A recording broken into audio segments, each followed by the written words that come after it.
عليكم، مرحبا بكم اليوم معايا في هذه الحلقه الاخوان. معايا واحد الضيف اللي هو واحد الضيف انسان اللي كنعتبره انا واحد الانسان اللي اي واحد خاص يعطيه واحد التحيه كبيره وخاص يشكره بزاف. واحد الانسان اللي يعني يستاهل كل الشكر وكل التقدير، واحد الانسان فاعل جمعوي كيدير الخير، واحد المبادره اللي زوينه دايره هنايا في سيفلت. المهم نخليكم تعرفوا على الاخ مقدم اليوم عبد الكريم العلوي.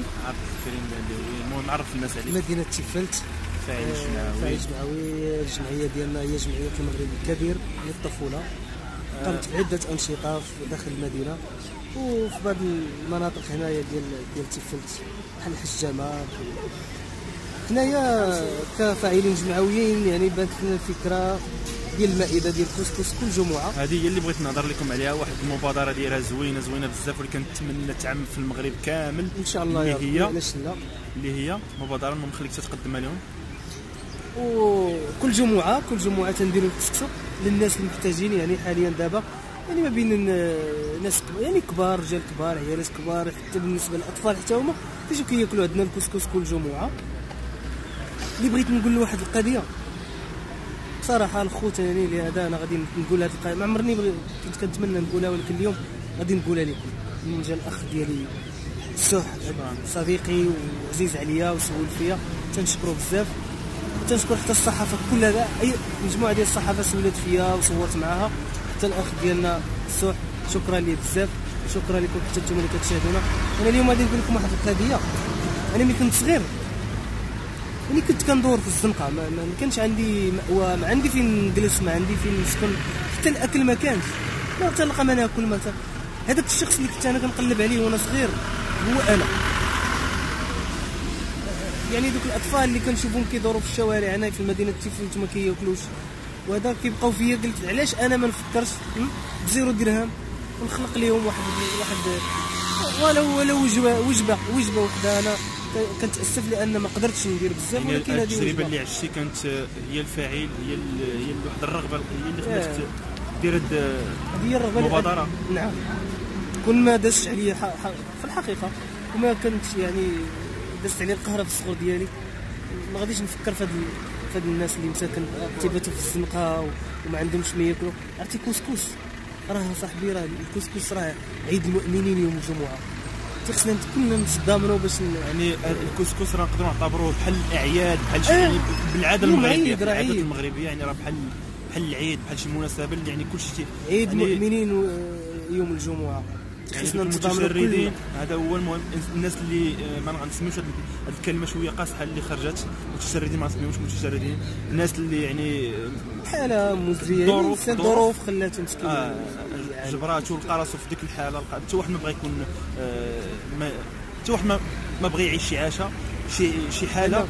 لان واحد القضيه حتى بالنسبه لي انايا دابا منين يعني خديت البادره والحمد لله اشتغلت ولات مزيان، يعني ما بقاتش كيف الاول. يعني في الاول كنا كنسمعوا احراجات، وهذا مثلا كتلقى شي واحد كتقول له مثلا السميده واش تقدر تضامن معنا. الحوايج اللي غادي نقول لكم دابا هو انه لقى صعوبات بزاف. صعوبه كثيره. هذه المبادره ديال تقريبا تبارك الله 4 شهور هو كيديرها، ويعني راه شحال اول مبادره اول نهار شحال كان تقريبا، شحال كان الواحد اللي كان غياكل دابا اول مره كانوا جاو واقيلا غير شي تقريبا شي 15 بحال هكا 15 شخص، ولكن دابا راه تتجي 120 شخص كتجي وكثر، لان على ما حسبنا اللي درنا الاول كاين شي 120.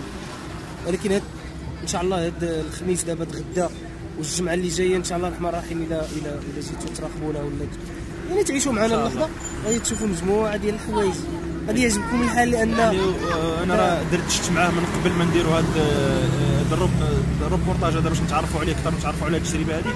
يعني الحوايج اللي كان تلقى فيهم صعوبات ولاو هما الحوايج اللي كيزعموه دابا واللي كيخليوه شد في هذه المبادره، هو هذاك كما عاودتي الاحراج اللي كتوقع لك مع الناس.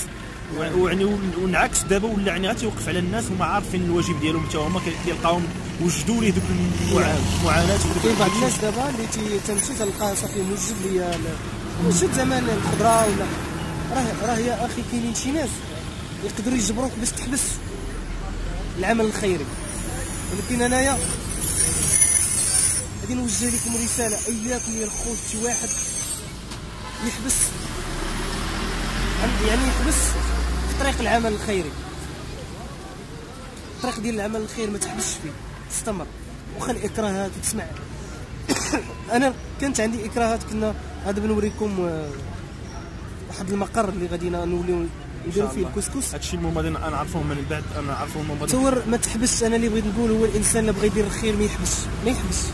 والهدف ديالنا من هذا الفيديو هذا هو اننا نوصلوا هذه الفكره اللي ما كرناش تعمل في المغرب كامل.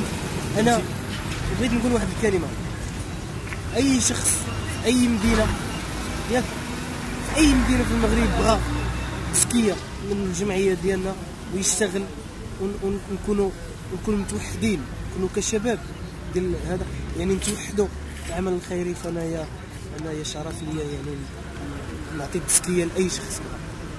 المهم كما قلت لكم هذا الفيديو درناه غير باش نتعرفوا على كريم. المهم هو صاحب الجمعيه ديال المغرب الكبير، الرئيس ديالها تقريبا. نعم، الرئيس ديال الجمعيه ديال المغرب الكبير.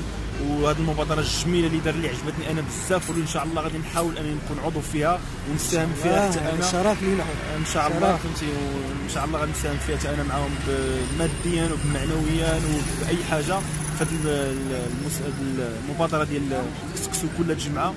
المهم وباقي مبادرات اخرين ان شاء الله اللي عاود لي عليهم، واللي ان شاء الله كنتمناو اننا حنا نكونوا، حنا ما نبقاوش نتسناو اكثريه الدوله، لا حنا الشعب، حنا خصنا نساعدوا خوتنا اي حاجه. واللي يعني هو العنوان ديالو هو انه درهم، يعني دابا الدرهم يعني ما تيطلبش شي حاجه، يعني ممكن كل اسره كل واحد ممكن يهدي واحد الدرهم في واحد السيمانه. بالمناسبه لهذه المبادره اللي دار هو كسكسو كل جمعه، يعني اي شخص ممكن يعطي درهم في السيمانه.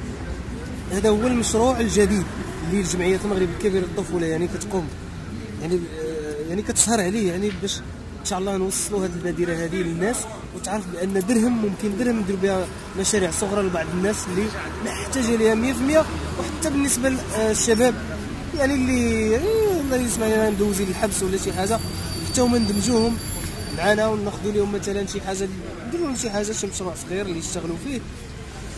حتى الاطفال حتى هما اللي صغار تعرف خارجين من المدرسه اعاده باش نرجعوهم يقراو. نخليو هذا موضوع اخر، ولكن اللي بغيت نقول لكم انا ما قلتش كل شيء، انا ما قلتش كل شيء عفوا ما قلتش كل شيء لان نظرا لبعض الاشياء ما قلتش كل شيء. ان شاء الله نخليكم تكتشفوه مع الوقت. بغيت نقول لكم بالنسبه للاخ سي محمد سوح، يعني قبل اللقاء قال غادي تمشيو تكتشفوا معنا واحد المقر اللي غادي ان شاء الله. المهم غادي نحاول هو عاود لكم تقريبا، عاود لكم واحد القصه ديال 4 شهور حاول يلخصها لكم في هذا الفيديو هذا. المهم غادي نصور لكم من بعد، نصور لكم الناس اللي كتستافد من هذا الشيء اللي كيقوم به هو، وغادي نصور لكم يعني المقر اللي من بعد هاد 4 شهور هذه وهذه المعاناه وهذا الجري وهذه الانسان الحمد لله عنده خدمته، يعني هادشي كيديروا غير لفعل الخير كله 100% لفعل الخير. ما عندوش هو شي هدف مادي فيه، هدف ما عندوش شي اهداف شخصيه ليه. بالنسبه ليه الهدف ديالو كامل هو فعل الخير. المهم الله يكثر بحال هاد الناس هادو اللي افتقدناهم بزاف واللي قلال عندنا في هاد البلاد هادي، اللي يعني الانسان ولا في هاد الوقت كيشوف كيقول يا راسي يعني قل هاد الناس اللي كتفكر الناس اخرين هما الاخوان. ان شاء الله وليهم نفوسكم بزاف. المهم نخلي كريم يقول لكم الكلمه الاخرى، كما قلت لكم باقي من بعد غادي نصور لكم الناس اللي كتستافد من هذه الوجبات. والمهم باقي ان شاء الله باقي غادي نشوفوه في فيديوهات اخرين. والمهم ما تنساوش لنا الاراء ديالكم في الكومونتير. الكلمه الاخيره ديالي لما نشوف التفاعل غادي نكون فرحان ونزيد نشتغل. اذا الاخوان تهلاو لنا فراسكم بزاف، نشوفكم في حلقه جديده. يلا تشاو.